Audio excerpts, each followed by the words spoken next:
You're about to enter the Atomic Voodoo Lounge, New Stanton's one and only surreal dive bar, bringing you beauty and magic and terahertz tragic. I'm Maxwell Vegas, writer, poet, musician, and author of the soon-to-be-published novel, New Stanton. Descend with me into the static buzz of late-night radio, where words and music swirl through neon dreams and drift like cigarette smoke out over dried-up prehistoric seas. On tonight's episode of the Atomic Voodoo Lounge, we're going to do things a little bit differently. This will be both an audio and a video podcast. I will be talking with Eric Williamson, the mastermind behind the Miscreant Anthology. Eric has really done something fantastic here with the whole idea behind the Miscreant Anthology and the Kickstarter campaign. He's brought together over 175 creators, 700 pages of comics, art, fiction, poetry, and more. This thing is born out of the zine culture, and it's built to last forever. So without further ado, let's get right to it. Hey, I'm Maxwell Vegas, and this is Eric Williamson from his Miscreant Anthology Kickstarter campaign. Yeah, that's right. Campaign is a good word, right? Sure. Yeah, it's my campaign lair. Yeah, right. How about just shoot us like your quickest pitch for the whole thing? Well, how Without about I putting do you on my the spot? how about I do my slowest pitch for the whole thing instead? That works for me. So the Miscreant Anthology is just a really incredible collaboration of true indie underground talent. We currently have on board over 175 indie creators across all genres, all domains. So you've got comic book creators, you've got artists, you've got authors of flash fiction and essays and scripts and stories, you've got poets, you've got fine artists, you have just a wide, diverse cast of true indie underground talent, all sort of coming together into one massive collective. And that's the Miscreant Anthology, which currently is sitting over 700 pages. This is a colossal, a monumental achievement of sort of like a indie collaboration. It really is. I mean, it's an artifact at this point. And right now we have a Kickstarter to support it and to allow readers to get their hands on some really cool versions of it. We have of course, a traditional trade paperback sort of version. We have a deluxe sort of hardcover version that is actually one of my favorites. There's digital versions for those people too that just like to stay in that format and can't bear the weight of a 5-pound book on their lap.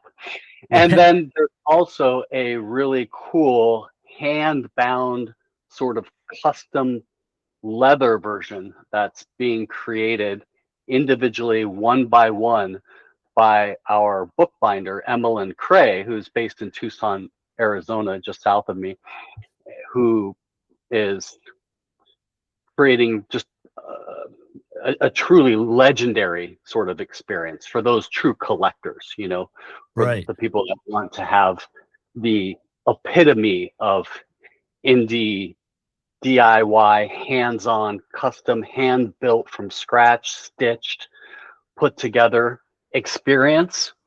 That's the one I'm certainly going to be coveting myself. Well, yeah, it looks awesome. It really does. It really does. And this picture that you're showing on the screen actually is a mock-up prototype that Emmeline actually built before we even knew that this project was going to be as colossal as it was. At the time, I think conceptually, Emmeline built this book based on a 400-page book. So now, since we're sitting at over 700 pages, just imagine that spine about twice as thick. And but it'll truly be a relic, as it's called here, this hand-bound leather edition. And Emmeline's done work for me and Miscreant Media, my imprint, in the past on a sci-fi cosmic horror project that I released last year called When We Were the Voyage. And we did some really cool full-on wraparound leather versions of my graphic novel. I mean, with like riveting and cast iron keys and just imprinted metallic foil into the leather embossing. Emmeline actually hand tore every single page of this 300-page graphic novel by hand, burnt the edges like with flame, and then like did like a really cool watercolor mask treatment on the pages to kind of give them this dirty Necronomicon sort of feel. Yeah, right. And it is literally just a work of art. Yeah, it sounds like an actual relic, which, Yeah, I mean, and the price point is a reflection of, this particular reward tier comes in at 500, and there are only going to be a total of 10 available, because Emmeline literally puts each one together by hand. Wow. And what's really cool is on my Instagram, if you go back a little ways in my stories, you'll actually see there's some videos. Emmeline will take a lot of videos of the production process, which is really cool. You can see your book being made. And you can see the stages that Emmeline went through putting together my previous book. And so I knew going into this project that we wanted to provide this type of experience for those folks that really want to support, this project at that tier. Right. But then again, one of the things, Max, that I've said since the beginning of this is there really is a reward tier for everyone. Right. From the $20 digital version to the paperback version to the hardcover version. So yeah, I mean, like, honestly, you got all the formats covered, basically. Yeah, it does seem that way. So this is all black and white, right? All black and white. And that really stems from the indie zine roots of Miscreant. Well, that's what I wanted to get to. So, like, number one, how does a project like this just come into your head? Number two, who is it intended, like, who the intended audience? I mean, you're obviously got a niche going here. People that would be interested in this. So can you like kind of fill us in on that a little bit? I mean, so the first part of your question was, where did this come from, right? What was the sort of catalyst for the Miscreant anthology? And Miscreant as a brand sort of encapsulates everything that me, Eric Williamson, as a creator is. The Miscreant Media, which is my website. Miscreant, that person that is a rapscallion, a truant, someone that's just outside of the norm, right? Somebody that pushes the boundaries, is an outlaw, is a rebel, doesn't obey authority, is willing to challenge the norms. And so that Miscreant has sort of been my identity, and for years now. But it all started with the very first zine I ever published, which was called just Miscreant. And that came out about 5 years now ago. And it was a 16-page small zine with my creative writing and poetry combined with my friend's sort of macabre art. And it was really just a thought experiment of combining sort of poetry and dark art and comics and narrative storytelling in just a little rag, right? That we sold for $2. And it did well. It sold out. We did another print run of 100, sold out. Then we did a nicer version, sold out. We did a metallic cover version, sold out. And the idea, not that I'm proud per se that it sold out, but it showed to me, it proved to me that that's not the point of my story. That proved to me that there was an appetite for sort of um,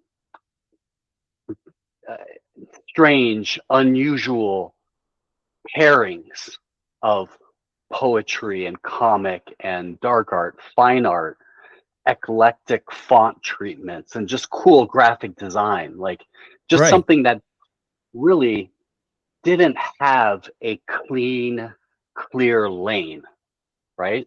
Right. Something No, exactly. that unique and innovative by design, but also sort of spoke to the creative talent that was behind the project. And so that had a life of its own, a time in the sun, and it came and passed. And it was a great experiment and a great opportunity for me to sort of stretch my chops and get into that space, which was, as a creator and as a writer, it really allowed me to overcome one of my biggest hurdles, which was just fear of putting myself out there.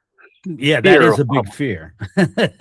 Yeah, fear of can I accomplish something that I set my mind to do? Right. And subsequently, then over the course of the last 5 years, Miscreant was the catalyst that gave me the creative fuel and fire to continue with a lot of other projects that I've had tabled for years: poetry, chapbooks, novels, graphic novels, comic books. And I will always be grateful to that first Miscreant project for being really the cattle prod that moved me and got me going. No, I know that. I know that feeling. Fast forward, Max, 5 years now, Miscreant sitting on my shelf, one of the few copies I have left, was calling my name. It was saying, "You're not done with me yet, Eric." And I pulled it out and I was flipping through it and I thought to myself, God, I loved this project so much. And over the course of the last 5 years, I loved all the collaborations I've done on other types of anthologies, whether they're comics or artists that I've brought on board other projects. And I thought Miscreant, being such a core part of my identity, just needed an evolution. And that evolution was simply telling me it needed to invite you. It needed to open its arms and embrace as many creators and see what it could be. So I thought, almost on a lark, I was like, well, let me put a call for submissions up. I've got some few creator friends. They'll probably want to jump on board. That's great. Maybe we'd get a handful and we could produce like a nice little perfect bound graphic novel. Yeah. Right? No high expectations of like vast yields of creators, just something kind of small and fun. Well, I put that call to submission up on my website and put some social posts and let people know that this is what I'm looking for. Sort of no holds barred, no guardrails, all genres accepted, all creative types sort of accepted, and just let the floodgates go. And that's exactly what happened. We got flooded.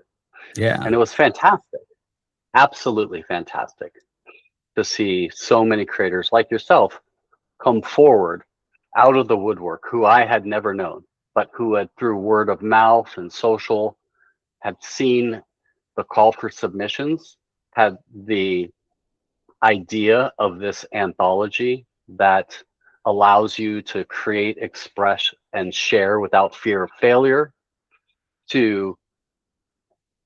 that will not be a roadblock to your performance, right? That would allow amateurs, professionals, first-time creators, all of you are accepted to apply.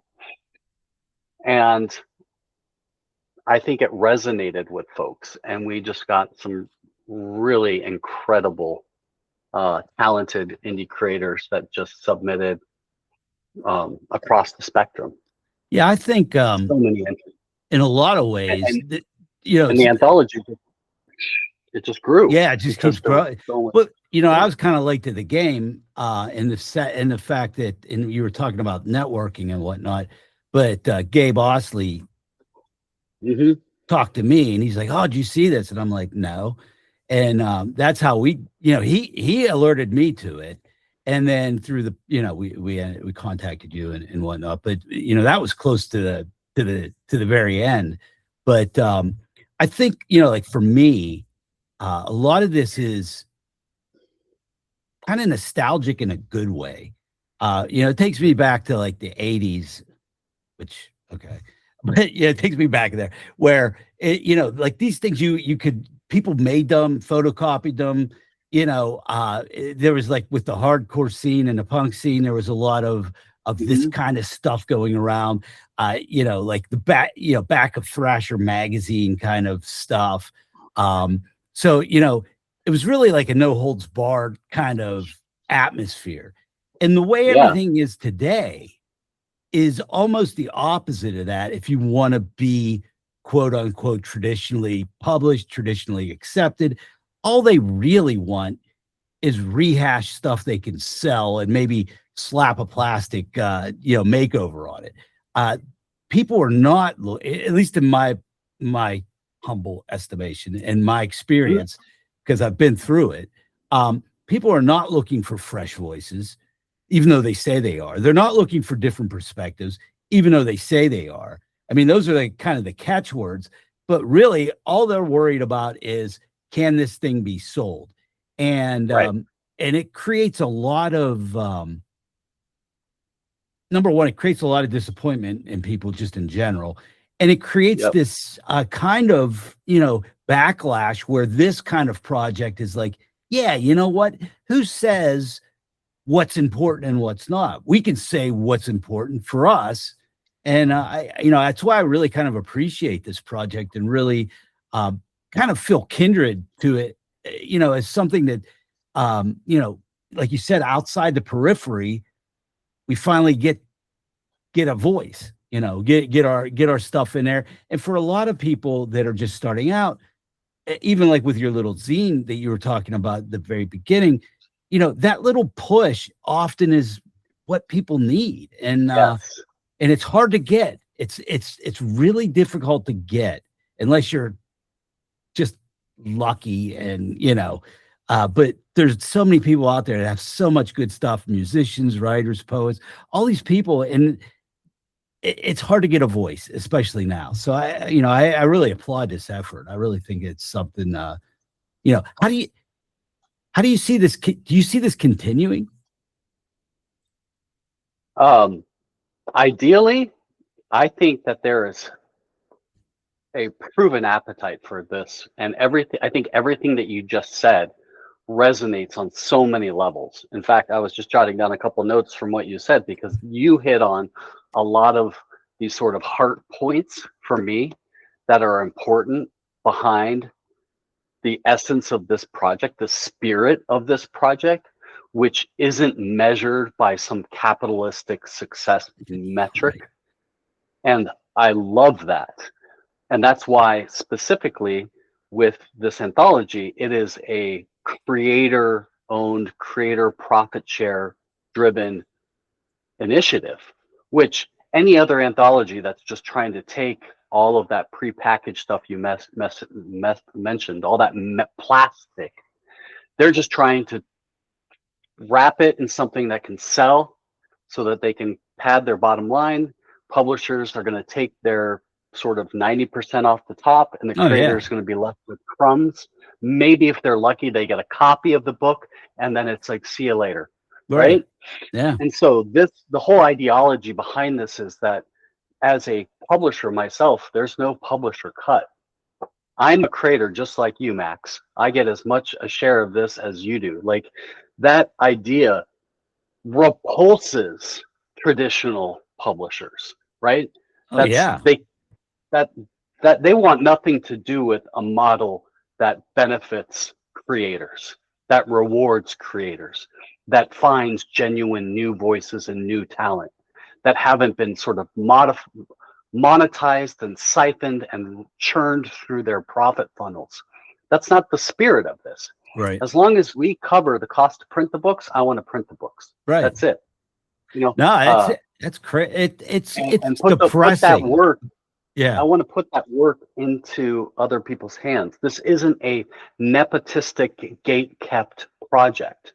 Yeah. This is true. Is it. Yeah. This is true, and I put quotes in that because you can't emphasize that enough. Independent self-publishing via a collective versus just an individual. And I just think that that's raw and it's real, and that also allows me to do whatever the fuck I want. Excuse my, I don't know, to do whatever the hell I want. I don't have to. I'm not beholden to anybody.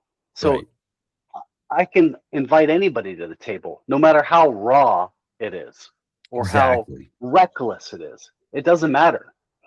You know, and it's funny how empowering that is to the people, but also to you, right? You know, it's well, absolutely. And also, I get to honor the creators individually. And it's really cool because what happens from that abrasion between pro, first timer, indie, you know, amateur, whatever, is what happens from that abrasion is it sparks fire. It creates an elevation between both pieces. You read some beautiful, tender, poetic piece, and then suddenly you turn the page and you're blasted in the face with some hardcore death metal visage, you know, and then you turn the page and you jump into a sci-fi comic, and then you turn the page and you jump into a slice of life crime noir script. You know, it's just so diverse and it's eclectic, it's unique. You don't know what you're getting, and that chaos is gorgeous. It's beautiful. And because of that, all the artists are elevated in the experience because of that abrasion, because of that intersection of talent. Oh, sure. I think the power is in everything homogenized, right? And flattened to be safe. Right. Well, you walk into any major bookstore and you see, you know, you can just see it. Like, you don't even have to read one word. You just look, and it's like, they all look basically the same. It's like, where is the interesting stuff? You know, like, where's I'm the a big stuff? sci-fi fantasy reader. Right now, I was in Barnes & Noble the other day, right? It's the closest bookstore to me. I prefer going to smaller, local indie stores when possible.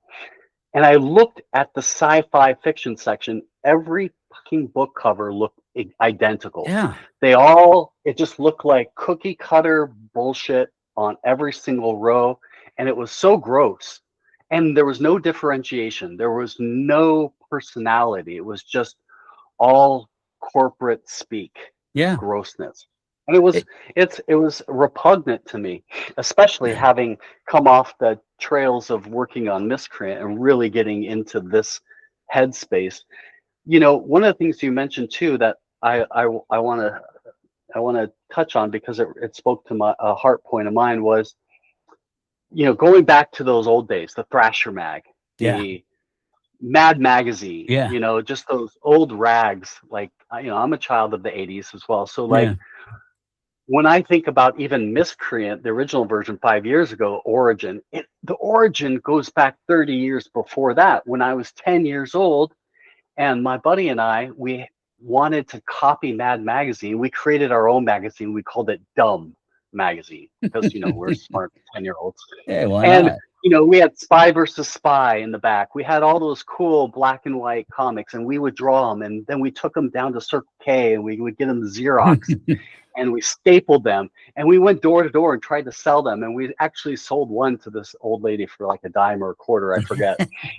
And she probably just wanted us to get off her property. But it was like, wow, this is so cool.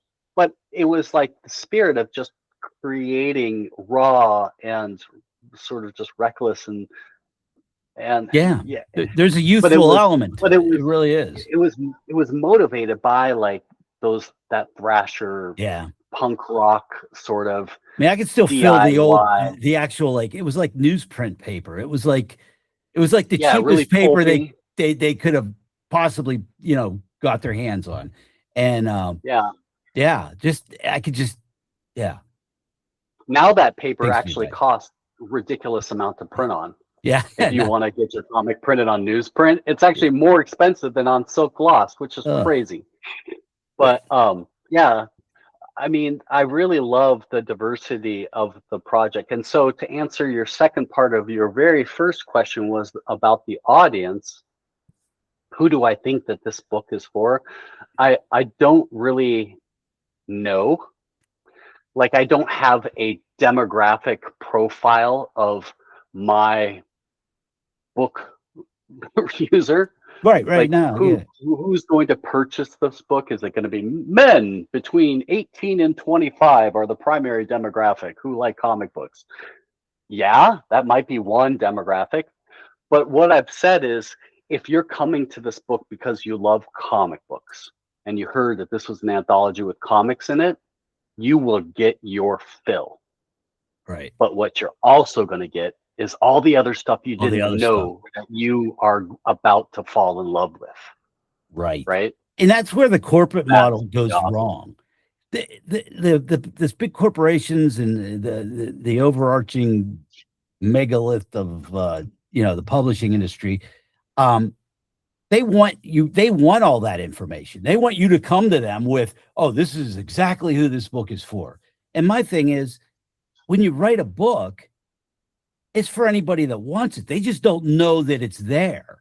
It's this, and like you're saying, this is an introduction to show people what is there, because they're not going to find it going to your, basic Barnes and Noble, that kind of stuff. You're not going to, and if you do, you got to search for it, really. But but they just want everything wrapped up so well that it's like all of the creative love and fire is just wrung out of it. It's just not there anymore. So it really does resonate with me. Now, here's the other question.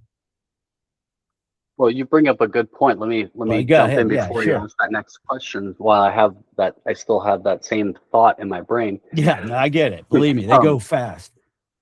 Yeah, I did a post of maybe a week ago on social to promote Miscreant, and specifically my thought was aligned to what you just said, was that this book will expose you to your next favorite whatever, your next favorite artist, your next favorite comic creator, next favorite author, but your next favorite poet. And the catalyst for that was I was thinking one day, like, where does my favorite writers and comic artists and come from? Right? They were all unknown creators at one point. The greats, the Van Goghs, the Frida Kahlos, right? The Walt Whitmans, the Kirby, Eisner, Toni Morrison, James Baldwin, Ursula Le Guin, like the names go on and on. All the greats, they all started somewhere. They were all unknowns. They were all nobodies at one point. So Miscreant Anthology could very well be that book that has your next favorite author, comic creator, artist. It could also be the tome, this artifact, that has the next great in it. The next, Sylvia Plath, the next Emily Dickinson could be in Miscreant. And we just don't know them yet. And I love that. Exactly. That's and it's that would make your big relic version all the sweeter. It would be like, this is where it started, or that kind of stuff. And but like, and it might be, like you said, it might be that fear of the fear of getting started, right? It might be that person that finally decided to dust off that writing or dust off that pinup and submit it to Miscreant, because the promise is that we are looking for indie creators that are willing to take those risks and to share with the world and be a part of this, this could be the catalyst for them that actually gets that ball rolling down the hill. And I really love that about this project. Now, we did receive 600 plus creator entries, and well, that's what I wanted to get to in this next question. So yeah, when you're putting, and we can all say, it's great to open it up and all of that, but there's got to be some editorial guidelines that you're following, or some vision of what's too peripheral or what's too Yeah. So can you fill us in on that? I mean, all of that becomes very subjective, right? Because it definitely is. And as the editor of this book, which I've been saying, this isn't my book that you're a part of. This is your book that I'm fortunate to be able to sort of edit and put my arms around and help produce. So when the criteria at the beginning of this project was just a handful of friends, that wasn't an issue. Right. When the submissions became the first 100, then the next 100, and then I had 300 individual entries, and because I was allowing people to submit up to 5 things, that was per creator,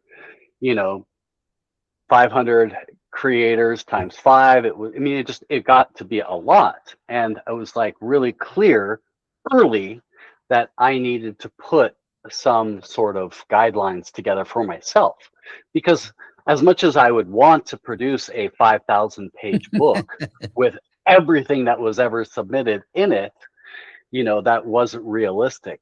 And so I had to kind of, for each of the different modalities, whether it was poetry or comic book, I had to put together some guidelines and rules just for myself, so I wouldn't go insane. And also, I was able to curate the content because I could see holistically how this book was coming together. And I was clearly looking for work that showed craftsmanship. I wasn't looking for your diary entry, right? Even though I received submissions that felt like that. Right. Yeah. Whatever the domain was, and are certainly honored forms of creative output. But where it became really important for me was to sort of differentiate what was craft and what also really felt like it deserved a spot in the book, because it was bringing something completely unique to the table. Because what ultimately I think is going to make this successful in the reader's hand is that they feel like they're getting unique perspectives and unique insights and unique voices. So anything that sort of bubbled to the surface from that, got sort of a green check mark. Yeah. If then you'll invariably get submissions that are sort of like safe and just feel like I don't know, people will get a twist in their gut when they read this at this point in time. And but ultimately all judging criteria of being editor is very subjective, but I did want to really showcase a large offering, and that's why the book grew, Max. That's why it went from 100 creators and then 125, then 150 and 175, because there were submissions that clearly said they need to be a part of the book. So I just needed to expand the book. Yeah. So that makes total sense. Did you have help in reading? Did you have other people helping you out with all that, or you did it all yourself? Yep. Yeah. Sadly, I've learned some valuable lessons this go around. Nice. There's no team behind this closet door. Yeah. There's no sweatshop back there of editors, reviewers, graphic designers, or anything. It has been a pure labor of love over these last few months from me, reading, reviewing, replying, Yeah. communicating with everybody. Yeah. It's been a lot of work, but very rewarding at the same time, because I've been exposed to talent that, like yourself, that I didn't know from Adam 2 weeks, 3 weeks, 4 weeks ago. And that's Right. awesome. Yeah, it really is a nice way of even I'm just the pictures of all the different artists and writers. It's you feel number one part of a community, but also it's like, hey, I wonder, down the line you might be working with some of these people, or there might Yeah. like you were saying, that kind of friction or that juxtaposition. You might, a writer and an artist might be like, hey, maybe we can do something together. And that's kind of where Gabe Osley and I kind of, we were in the same MFA program, but I was looking for somebody to do a graphic novel version of my novel and somebody to work with. And awesome. It's tough. It's tough, like for me, I didn't know where to go to find that. It was just pure luck. I met him. I would look at things online and different, but you're dealing with people you don't know. You don't, you don't want to lose control of things. It's very kind of like perilous, to be left there and not really know exactly, am I making the right choice? Am I doing the right thing? And but just having this kind of like library of people that you are kind of working with, even though you're not necessarily working with them, is comforting, number one. And it's also, can be very valuable to people down the line as far as, finding people that they kind of vibe with, that's the other thing. And even like you were saying, when you're looking for a particular kind of, like for my podcast, when I'm looking for a particular kind of vibe, I don't, I kind of have general guidelines, but and somebody sends you something and it's like, well, I know that doesn't fit, but then you get other things and you're like, yeah, that kind of does. It is very subjective. But it's, and because I've been on that end all the time. You don't want to be just saying no to everybody, but you got to have something, or there's got to be this line somewhere that you kind of either find your way with or lose your way with, one way or another. But it's I could see where that'd be very 500. You're talking about all these people. I can't even imagine. I can't imagine. Yeah. Well, I mean, every part of this project, I'll be honest, hasn't been all rainbows and butterflies and roses. I mean, there's parts that when you're just dealing with that quantity of people, there's people that take things personal and take it raw. While I've tried to be sort of neutral and sort of compassionate the whole way, when a couple rejection letters were met with like, oh, well, screw you kind of thing. And it was like, oh, okay, well, good selection. Yeah. Like that, if you have that sort of attitude, then you're probably not the type of person I would want to collaborate with anyways. You have to be able to understand that what we're trying to do here is for the betterment of the entire indie community, for everybody that's involved. It's not there's no single solitary shining star. Right. That's why in everything, I'm not pushing one particular artist. Everything, when I communicate out to the group or in social, I try to say, like if I'm sharing a featured comic in a post or, a featured piece of art, I just say, this is random. There's no hero, like, there's no title, like lead artist, lead writer that's supposed to sell the movie poster version of this, right? Exactly. Like, it is about everyone, whether you do have a massive catalog of books or this is the very first thing you've ever published in your life. To me, it's an equal playing field. And I love that about this project. There is no preferential treatment. Nobody is getting on board because some sort of nepotistic ties. Right. Like, it is purely talent, follow the protocol, submit, it gets accepted, you're in. Whether you're my friend or not, I had to play by the same rules for everyone. Sure. In order to make it fair. And that way I sleep good at night. And I know that when I put this project out, it is the best version of itself that it can be. Right. And that is an honorable way of doing it, but it can ruffle some feathers, and that's fine.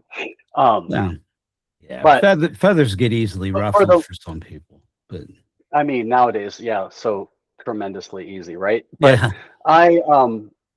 one of the things that I've really enjoyed about this is watching what you said happen, which is seeing an exchange between one artist and one poet. And then in the comments of something, right? Or they'll say something to me offline, and then that branch off and go have its own little relationship, right? yeah. I actually know from this project already a few pairings that have happened of people who have met through this project, through the comments, through social, Right, yeah. through talking about the anthology, that have gone off and are now having talks about a project with amongst themselves, which is awesome. Oh yeah. And here's one thing that's a really cool story. So one of the creators in the book, Tova Shafran, shout out to her, and Kylie Busenko, who is a artist in Australia. So Kylie is an artist in Australia, and she wanted to get some of her art into the swag bag that we did for the early birds right. Kickstarter campaign, which was kind of like just a cool thing to throw a bunch of extra bonus content in. She was like, I really would love to do that. And I was like, I don't want anybody spending money on this project. And I don't want you mailing me your art from Australia. It's going to cost you like $40. It's crazy. Yeah. She's like, oh, that's a real bummer. And so Tova stepped forward and she was like, send me the art and I will print it for you because I'm in the States. So they went off. They went off, paired together, and now Tova's helping Kylie print her art in the States so that she can get it to me for the swag bag for our readers. Like that whole mentality, right? Of these creators stepping up to help each other, to help the anthology, to give the readers free stuff. Like all that doesn't happen. Like it just doesn't happen. No. One person helping another so that they can print free stuff to give to the readers, like that's just cool. And that little story as an example, I've seen in a few different iterations over the past 2 months. Oh, and yeah. That's just awesome. That's where art really, rising waters lift all ships, right? That's where these individuals are coming together either to work on a new project together. They admire each other's talents, and so they're splintering off and working on something great. Awesome. If I can be the nexus for those interactions, those that's you obviously are. I mean, it's like you've planted a garden and now it's getting out of control in a good way. That's a good metaphor. Well, yeah, it's yielding good crops. Yeah. Yeah. But it's like not to that same degree, but just through Instagram and some other places, just from seeing people, we're posting this and that, the Kickstarter stuff. You just like I've come into contact with people I, would have never come in contact with had it not been for this. So that was something that is kind of interesting and fun to watch on its own. Also productive. That's a really good point, Max. And that was one of the things I thought about early on was I had a brand identity associated with the logo and the look and feel. But I thought, that's very sterile. That's my look. That's my vision for this project. But this project isn't about me. So what I said early on through email to all the 175 creators was, here's the logo, here's the books, here's the assets. Go. Yeah. Have fun. Play. Put the book in a volcano. Put it at the bottom of the ocean. Throw it on Mars. I don't care. Do whatever you want.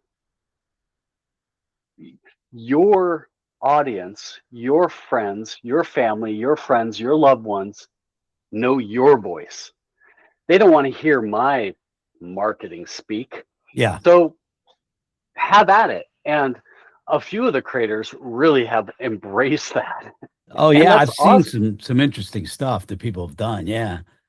And I mean, it's all across the spectrum, and I wholeheartedly adore that. Whereas, more of like a sort of homogenized corporate project would never want you to play around with Oh the no, you creative. can't. You couldn't do that. No. And I was like, have at it. Like, deconstruct the logo, break it apart, do whatever you want. I don't Right. care.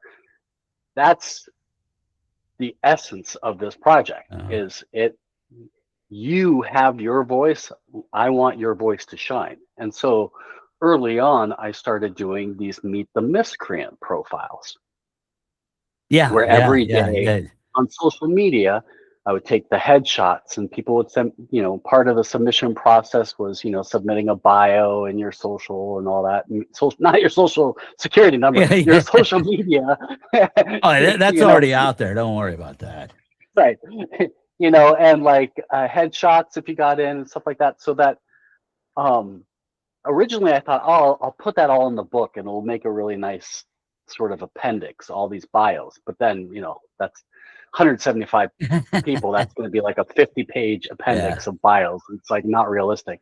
So I was like, well, what am I going to do with all this stuff? I was like, oh, great. Let's give everybody their little moment in the sun type of thing. And so I started posting on social, and that fed its way actually into the Kickstarter page. You scroll down, you'll see like all of the creators. I gave them Right. like Yeah. really kind of.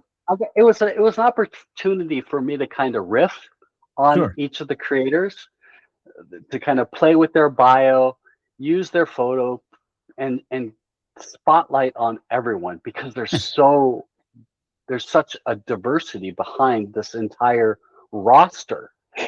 Yeah. Like you'll scroll Y- through, if you I scroll was down, trying. you're just like, Yeah, I'm trying to get it's to it. every country. There's literally someone from every continent. There's every ethnicity, every race, every gender, everything is here in this book. And it's all across the age spectrum as well. Yeah. You've got You could young see. Yeah, some interesting stuff. Yeah, definitely. young folks, older folks, all across. Some people, they had really great like professional headshots. Some are Yeah. really goofy like selfies. Yeah. Some people were like, I want to remain anonymous. Here's my cartoon headshot. Like, everybody Right. had their own um, profile, and that was really cool because you get to see all of these different creators, every walk of life, and it's awesome, the And diversity. and you see all of just the personalities. I kind of liked it because it was it reminded me a bit of a wanted poster. And it was like, Yeah, it was like, yeah, have you seen this person? Right. And that's right. That's right. Yeah, I mean, that probably says more like about a me than anything else. But that's wanted poster, milk carton kind yeah, of yeah, thing. yeah. Or Yeah, milk cartons would have, yeah, something like just like, but I to me, that's kind of what was appealing when I first saw these. I was going through them all and it was just like, wow, okay. And again, and then they just keep going, and it yeah, keeps going, and it keeps going, and you're like, wow, this is insane. What a lineup. and you can definitely, again, just see the variety of personalities, which is just stunning to me. I mean, it's just like, like I said, it's just like everybody's in there, and you don't know what you're going to get from any of these people until you get it. That's right. But I will tell you what, every single face on here has performed. Every single submission from this whole entire roster has something that I personally think is exceptional. Yeah, Now you have to take my word for it, but right. Well, you're the I've been vision. around the Yeah, block or two, and it is fantastic. There is really powerful work in this anthology. I really truly feel as part of part of the personal joy I've gotten out of this project, Max, is that um, while I didn't know most of these people at all before this project ever started, I have been probably the most fortunate in the respect that I've got to play in each of their individual sandboxes, right? Right. And part of doing the graphic design, the editing, and the production in InDesign and Illustrator and Photoshop and putting this whole monstrosity together has afforded me the opportunity to kind of get my fingerprints and my DNA on everybody's work, right? To different varying degrees. Right. Yeah, You know, definitely. a comic might come in and it's fully, completely composed and needs very little from me other than, you know, threshold contrast balancing for print readiness, but otherwise it's good to go. But Right. then, you know, because what's really important to me is the user, the reader's experience at the end of the day. Things like poetry and fiction just can't live flat on the page. Some can because they're designed that way. Right. So, and because this is a visual experience, I really got to have a lot of fun.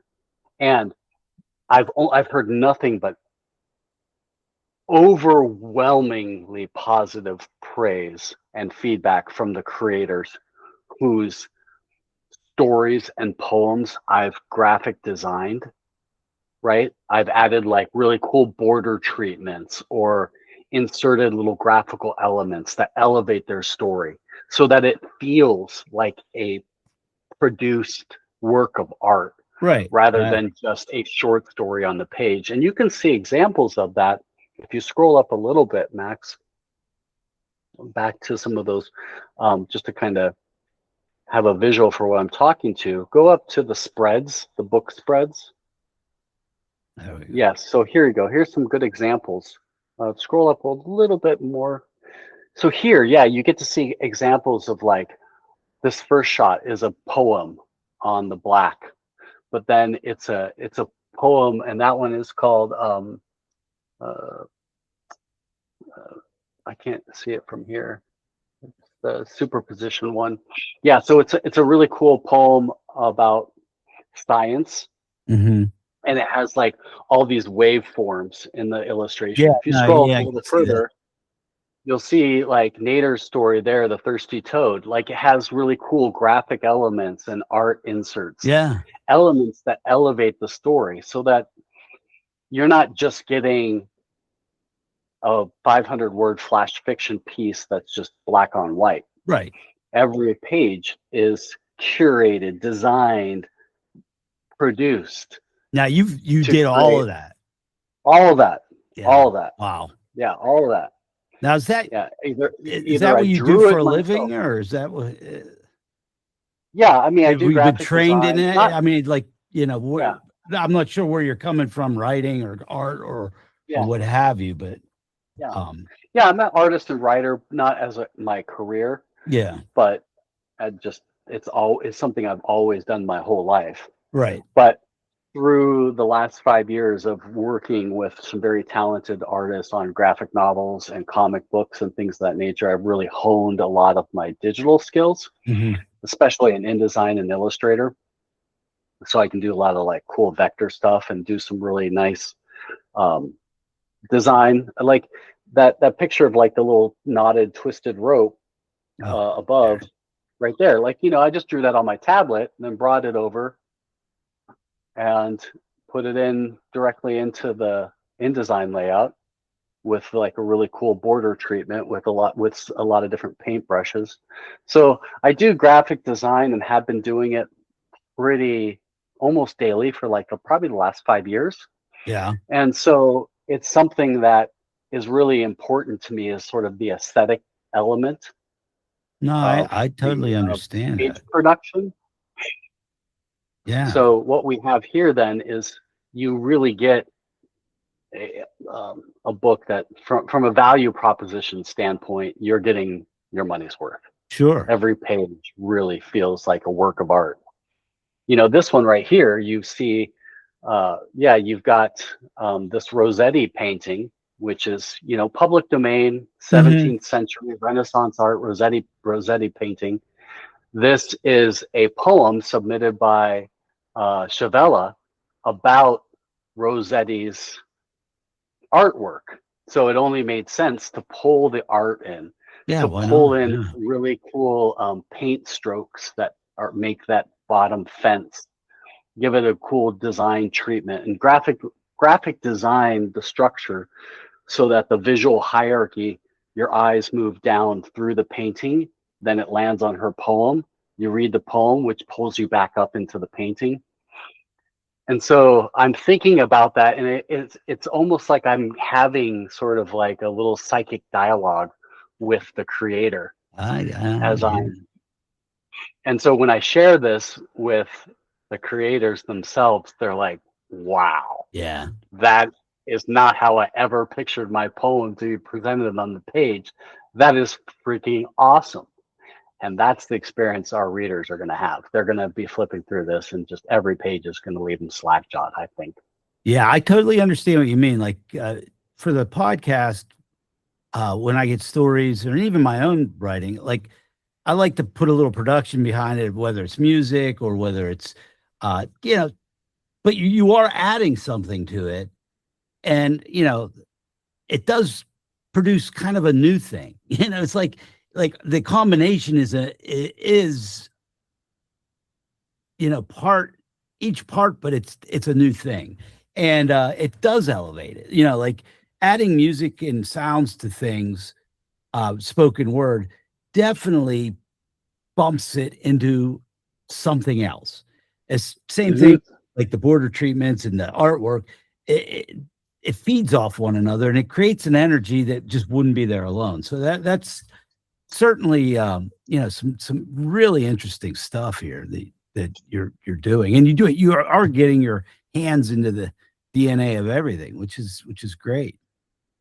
Yeah, and what's really important though at every step of that way is I ask myself, is what I'm contributing elevating the experience Right. and honoring the creator? Because I don't want to do anything for me. I don't want me to shine. Like I want that page Right. You just to want it to be the elevate best the it can creator, and be. I want the creator to be the spotlight. Right. And so that's always top of mind to me, is that it's not. I don't want to supersede what they have created. I'm just elevating it, enhancing it. I'm adding sort of more sensory engagement, Right. just like you would add sound or Yeah. graphics or something too. Yeah. Definitely. And so that it also creates kind of just the expectation that every page is going to be produced to this caliber, that you're getting a really tremendously creative experience Yeah, for your investment. you can certainly, you know, and this kind of project can go like can fill two kind of slots. One, it could be something that you could pick up every day and find something different in. And it could also be something that you could literally take, you know, a stretch of time, whether it's the summer or maybe even a whole year, and just go the whole way through and enjoy it kind of both ways, you know. So And that's been a very important part of the process for me in putting together the book holistically. Was I know that there's those two types of readers: one who want to go linearly from page 1 to page 700, right, and then there's others who it's going to be a coffee table book that they pick up, they just open it up, and they just jump in wherever they land. exactly. And both are completely valid ways to experience the anthology, to experience Miscreant. For those that move through it linearly, it's really important for me to create an experience where everything feels unique. So when I'm orchestrating the table of contents, you don't have comic back to back with comic. You don't have poem back to back with poem. So that there is sort of ebbs and flows also, that there is that abrasion I mentioned earlier. Right, there's things that are going to spike, and then there's going to be cool offs, and then there's going to be spikes, emotional spikes, whether it's anger or it's lust or it's desire or it's humor. That's one thing that I don't really touch on too much when I'm talking about Miscreant Anthology, is this book's funny as hell. Like, there is a lot of just great cartoonists, wisecracks, Far Side like antics, right? Larson antics. Like there's a lot of humor in this Yeah. as well as being edgy and raw and dangerous and emotionally resonant and impactful. It's also fun. Yeah, it's like that you're saying, like Mad Slapstick. Magazine or Crumb or something like that, where you get this, you know, there's humor in the darkest places. So it's like, you know, Yeah. you get that, and that's kind of where, you know, the energy is. But I did want to ask you about that. Like, so, Yeah. you know, putting this together, how did you, was it just like mojo, like, okay, well, this kind of goes with this, or this could go after that? Like, did you have a design going in, or just variety? You know, variety more so than design, Okay. because up until I had started working on the design, layout, and production before the submission period ended, because I'm the type of person that I can't wait till the 11th hour and try to like pull everything off. Right. Right? It just creates too much stress and anxiety. And this is a project that I didn't want to be resentful towards. So I needed to work on it every step of the way. So as things got approved and creators were notified, like, you're in, congrats. I had that sort of lined up, and I would just kind of dogpile it into my InDesign file, right? And then I started, as I would go through everybody's pieces, I was kind of like, oh, this, you know, it's like one of those like find the nut games. Like I was Yeah. like, you know, this probably works better here. Right. And then right. I would re-engage the new piece and be like, oh, wow, that really, I need to move that a little bit later in the experience. And so it was happening kind of organically, the order of operations, so to speak. Sure. And then once I had all of the sum total of all the final submissions, once the submission period ended and the doors were closed, and I knew this is everything that's going in the book, I could really fine tune and pull those levers. I was like, this is a really, really strong piece. I want to lead with this. Right. This is a really like emotionally resonant downturn. So let's put this here. And so I started thinking like about beats, almost like music. Right. Yeah. Like where am I ramping things up?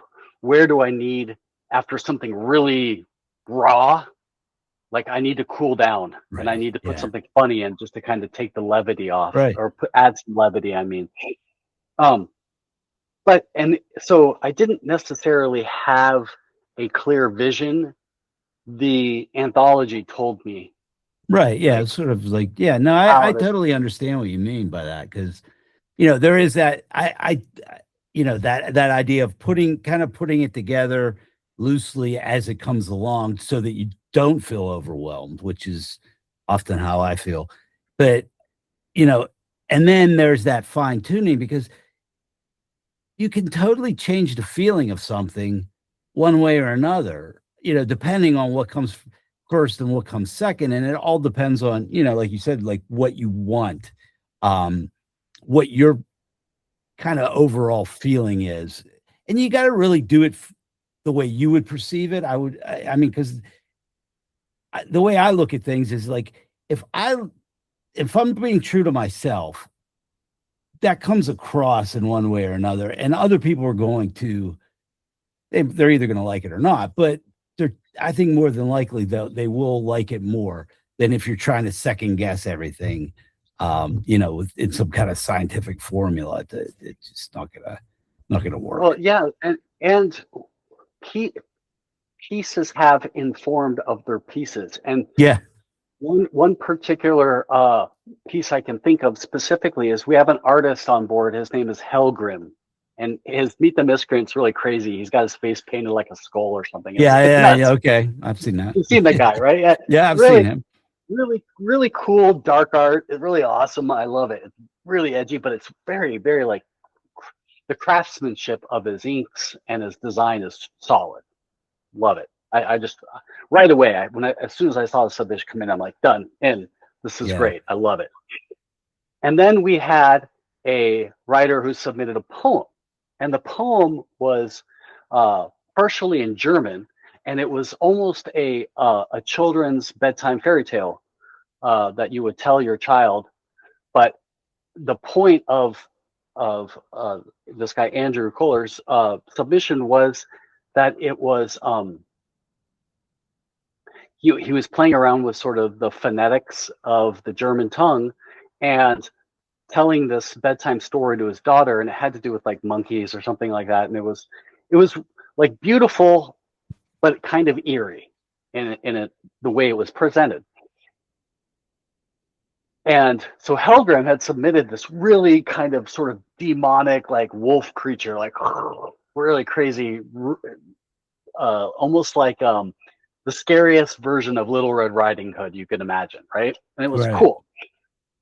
And when I read Andrew's submission, I immediately saw that wolf being adjacent to it. So I put those two pieces, which are very different in design, intent, theme, but it made sense together. And then I went to Andrew and I was like, look, I'm putting you next to this. And he's like, I love it. That's awesome. Like that elevates the fear tactic in my poem with that. And I was like, yeah, that's what I thought. Yeah. Hey. And it was like this organic thing where separately they're both great pieces, but their unity as a spread is so absurd that it makes each one better. Right. The terrifying wolf monster on one side adjacent to this almost cuddly poem, the cuddly poem that has terrifying hints next to the scary wolf monster is elevated. So they each have this dichotomy that lifts each other. And so that has happened through this book as I've been working on it. It's awesome. Yeah. And even in the sample on the spread right here that you have on the page, you've got Madame Melva, and she's done this like Shakespeare with a little heart on one side. And then you've got Nader's Thirsty Toad story to the right of it. And above it, you've got Mario Cow's splash page of a woman dealing with the stress of social media on the left. And then you've got Charnel Burton's Unmade story, which is about the breakdown of those types of things. So like they are two creators completely separate, but intentionally put together because there's a weird interlaced fusion between the two pieces. Yeah, I that mean, made sense to me in my little twisted brain. No, I get it. And that again, that like we were saying before, that sort of juxtaposition just adds another level that brings out the best in both things and creates a meaning all of its own.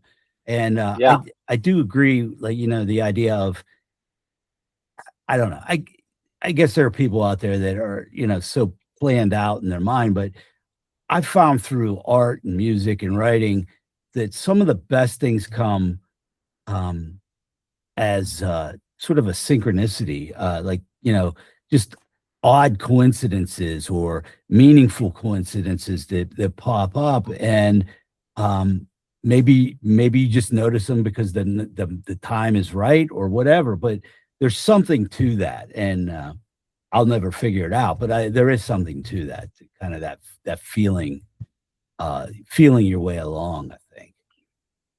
Yeah, I mean, working on this book has been like the coolest jam session ever, right? Yeah. Because with 175 of my close friends, like just getting to rock out with their particular slice of pie and make it better for its inclusion in the anthology, slamming it against something that just has a cool timbre or has a different beat that just makes them feel like more of a mambo, or they have their own tango, and that's kind of cool.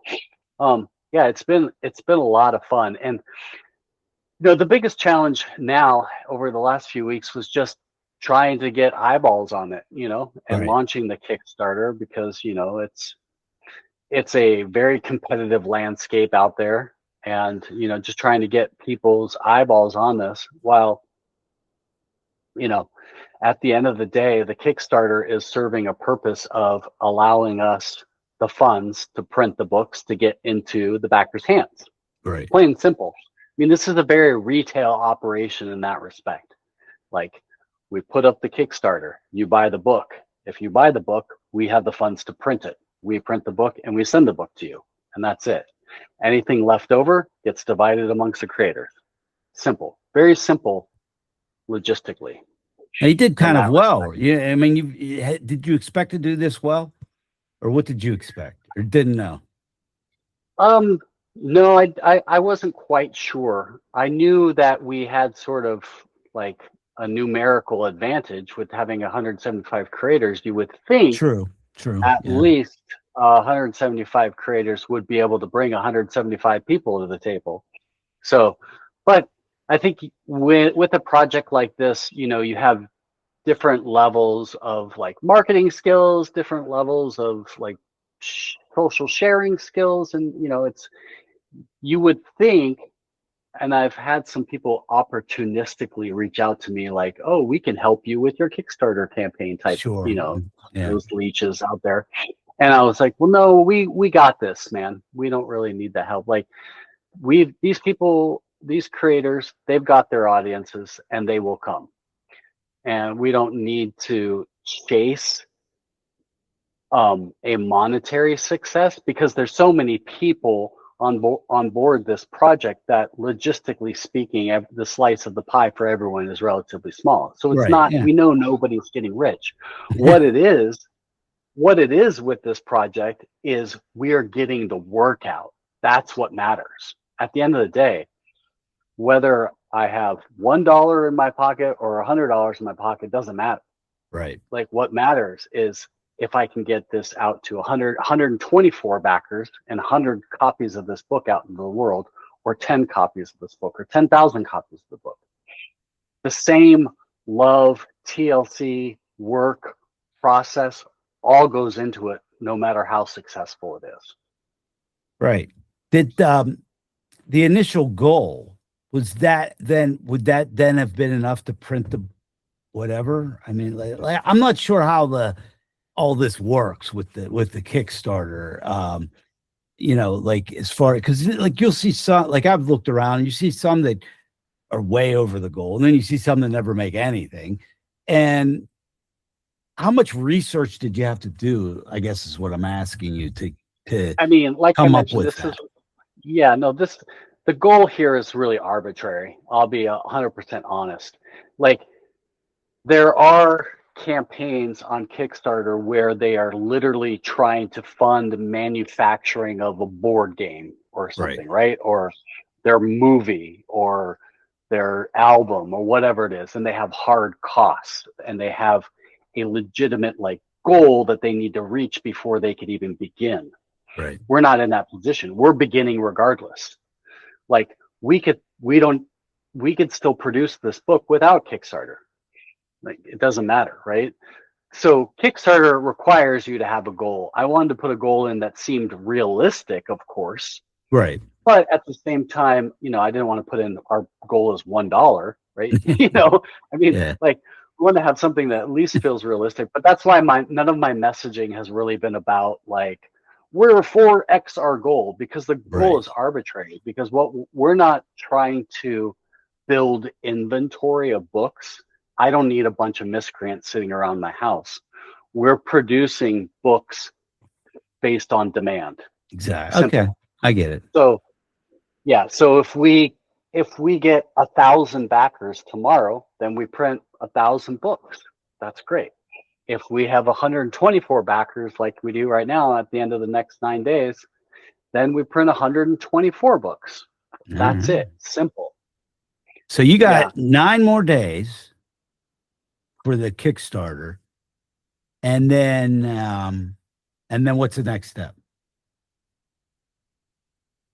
Well, what happens is the Kickstarter ends. We'll know the total number of digital copies, paperbacks, hardcovers, etc., deluxe edition that we're going to order from the printer. And hopefully that number will be really large. That would be great for everyone.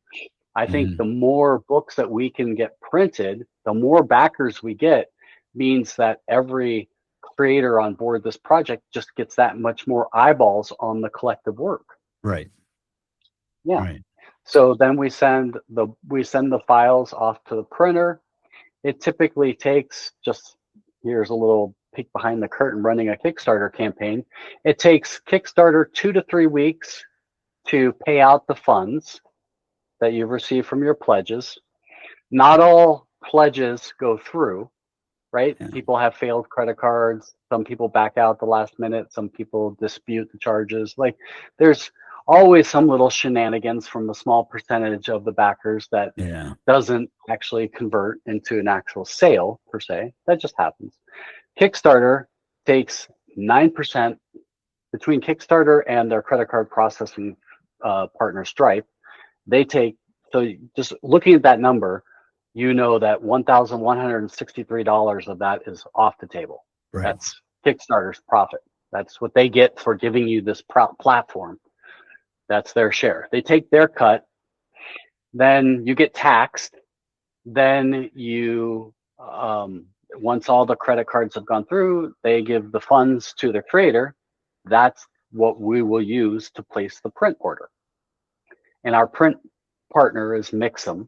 I did an announcement a couple of days ago, which is really awesome. Mixam is a online. They're based in the UK, but they have offices all through the US as well. They're a large print house, but they really specialize in like self-publishing and indie DIY.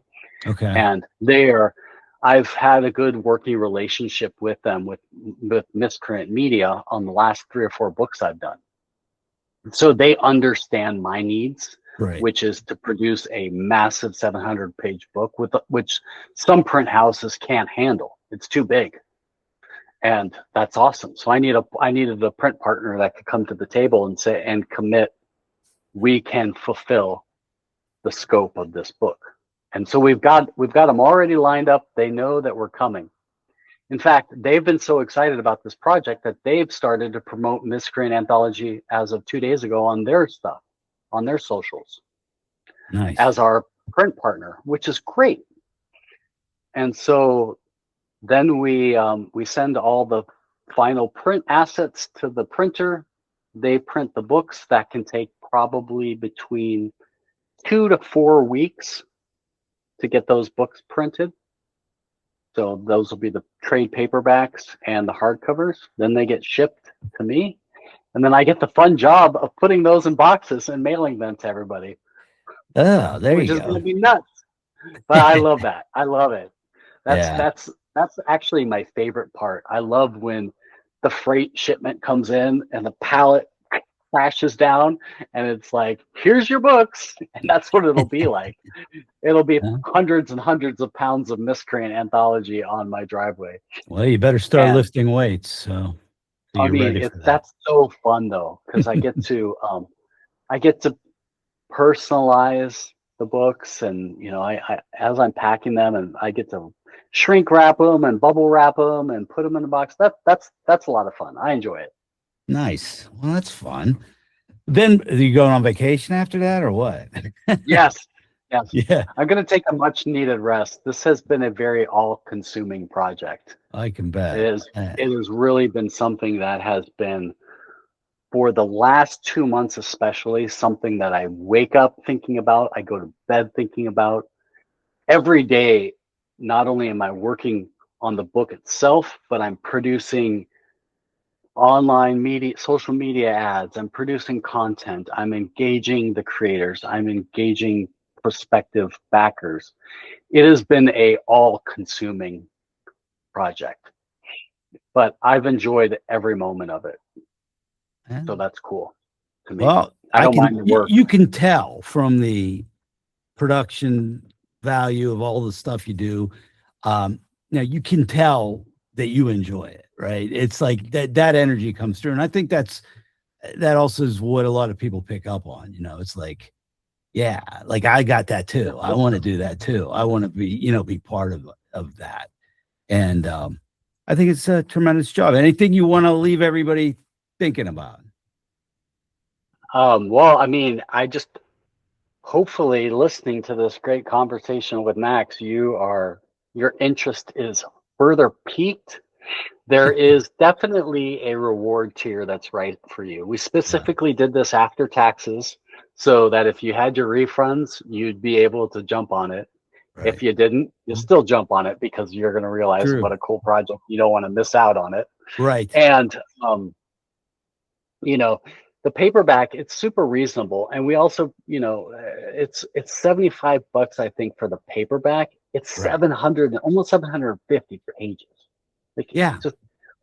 If you think about it, if you're a comic book reader, you're familiar with Marvel's Epic collections, right? Sure. They're like 300-page graphic novels. They retail for $49. They used to retail for $49.99. Now they're $59.99 because Marvel used this convenient opportunity to jack the price up.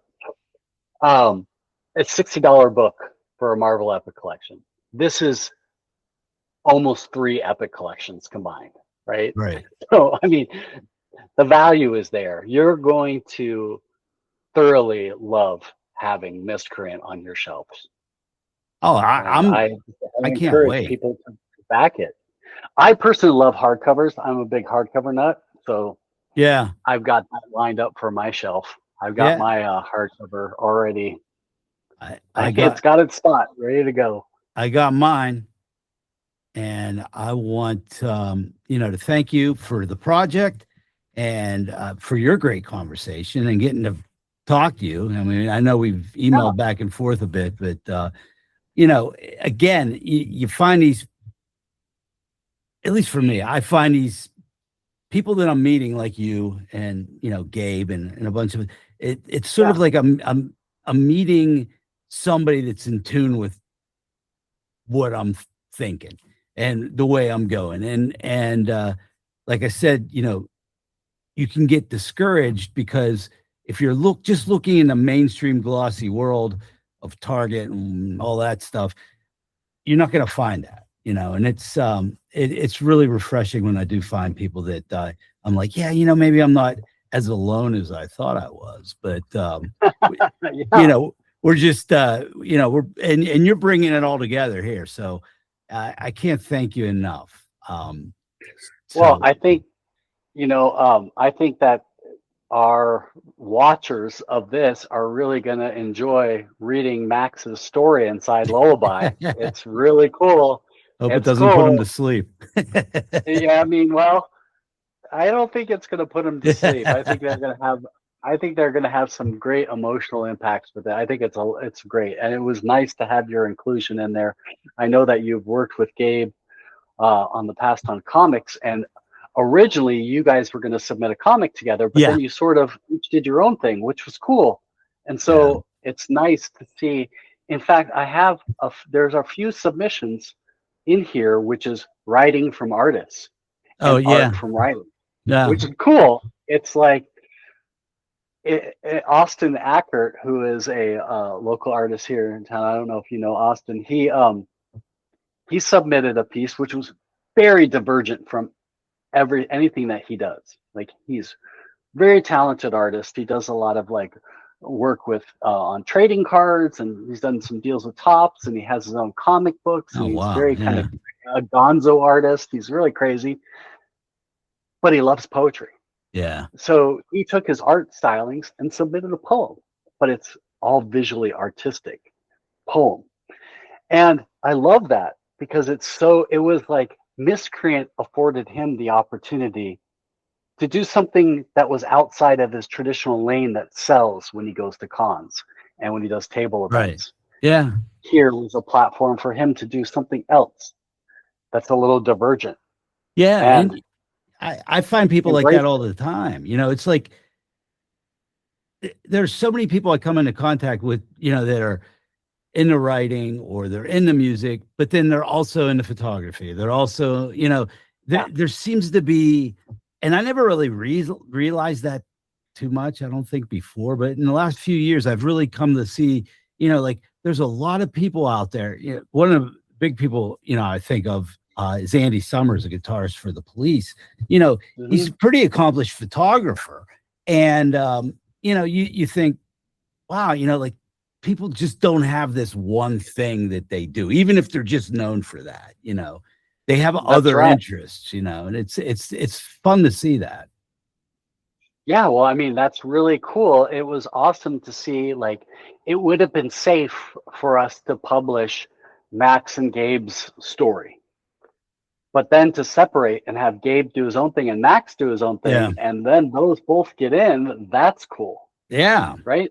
Yeah, I was waiting to see. I was like, if he gets in, I hope I get in. That's right. And everybody got in on their merits. I have to say it that way. Like I 100%. I feel like everybody had earned their spot at the table, so to speak. But if I could expand the table, put in some extra leads, I would have. But I pushed the limits of this book as far as I can, and that's 700 pages. After that, this book just becomes untenable. Right. You have to have a pedestal for it. So that just means that there is room for Miscreant Volume 2 down the road. I would hope so, and that's what Gabe and I are banking on. We can get something going for that. But again, gotta thank you so much. It's been a pleasure talking to you. And thank you. Thanks for listening to my conversation with Eric Williamson of Miscreant Media. Head on over to Kickstarter at kickstarter.com/projects/miscreant media/miscreant anthology and pick your level of support, but don't miss out. You've been listening to the Atomic Voodoo Lounge. I'm Maxwell Vegas and hope to see you back soon. Remember, AtomicVoodooLounge.com. Copyright 2026, Heavy Sixer Productions, LLC.